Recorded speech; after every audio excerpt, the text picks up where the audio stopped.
Who are my favorite writers? I mean, I love loads of writers, and I think there are positive influences and negative influences. The positive ones are things I like to read and everything those writers do. I love and appreciate it, and I try to emulate it in some way. So I think of writers like Malcolm Hulke and James Baldwin and Toni Morrison and Emily Dickinson as a poet. I Whereas negative influences for me is, I mean, the most positive negative influence for me is Infinite Jest by David Foster Wallace. I have a lot of problems with that book, and in a way, like everything I've done has been some kind of counterpoint to that. But I like lots of writers. It's a prerogative for a writer to like lots of writers, I think. Martha came about because I needed a project to do for my master's in creative writing. That's why it was purely by necessity. And I wasn't doing the modular MA, I was doing the independent project master's. And I was snooping around for a project which would keep me interested for a year, which was how long it was going to be. And I wanted to do something. I mean, Martha is an attempt to make sense of the political divisions that tore my friend groups apart.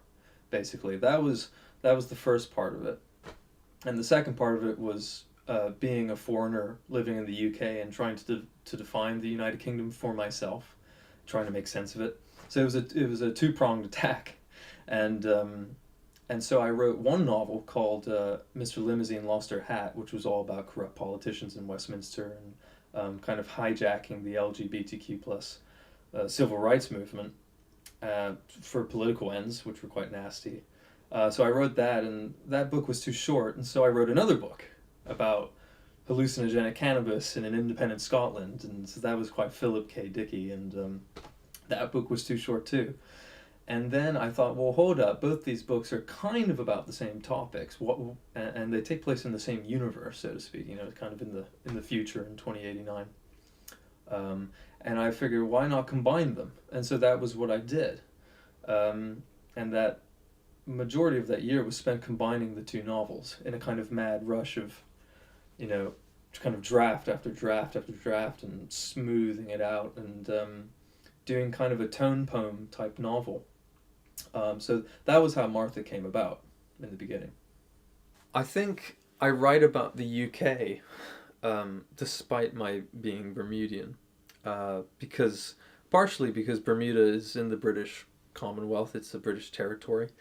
And I had a very similar experience to lots of West Indians, for example, who came over to the UK during the 60s. I came here, I'd been told my whole life that, it was intimated anyway, that I was British, and that, Great Britain was great, and that I had the possibility to be great as well. And so I came over here to finish high school. I went to Marlborough College in Wiltshire, which is a beautiful part of the country. And when I got here and actually lived here, because it was a boarding school, I very quickly realized that I was not as English as I thought I was, and there were several people who were quite happy to tell me that I was not. So suddenly you have an identity crisis on your hands, which is exactly what West Indians went through when they came to, people like Michael de Freitas, who came to the UK. So what do? I think when writers get depressed, they write books. I started out writing poetry, but it wasn't really, I didn't really deal with my resentments, and mostly they were resentments with the country, until I wrote Martha. And that was the whole reason for the genesis of the project, really. I had all these demons in me. I had to get rid of them somehow, and I think writing is a lot healthier than drinking yourself to death, so I chose the writing. The hardest part of writing Martha was the fact that at the beginning I was very adamant on writing a novel about modern sexuality. And within about a month I realized that I couldn't write about modern sexuality without writing about politics. And so it very quickly became a political novel. And I think writers have human beings in general, going back to the division, splitting up my friend groups, I think, people have a tendency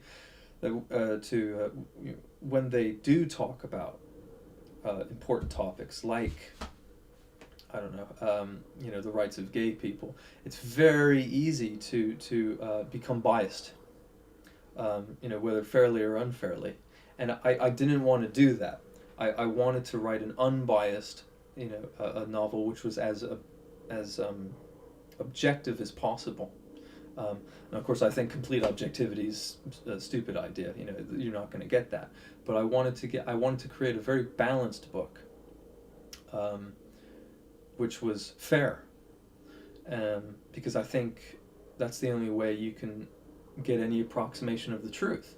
And I didn't want to make it a firebrand novel, and I don't think it is one. And neither do I think it's inflammatory, and it's precisely for that reason that I took the time to really think about stuff like transgender rights, and this whole idea of migrants coming to a country, becoming politicians themselves, and then becoming as intolerant as the politicians who would have treated them scornfully when they first arrived in the country. That to me was a fascinating idea. So yeah, that was the hardest part about writing Martha. It was just kind of making it balanced and not making it inflammatory or nasty, because I think there are lots of books like that, and I didn't want to do that at all. I think there's a difference between becoming a better writer and growing as a writer. I think when it comes to becoming a better writer, you're improving your style and your form, and perhaps even your emotional sensibilities. Whereas if you grow, I think you become more open-minded. I think I grew more from Martha than I became a better writer.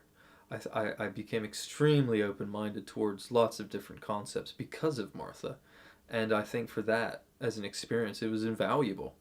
But how did Martha change me as a writer? Not much. I think, for example, my second novel, which I'm writing now, is Nakadai Notes.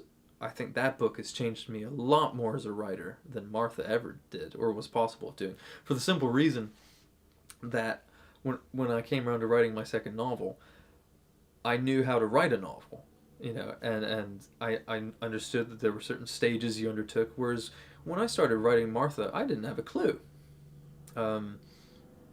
And I think that was one of the great things in its favor, was that I didn't know what I was doing. And I think that's absolutely essential for young writers to grow and to become better writers.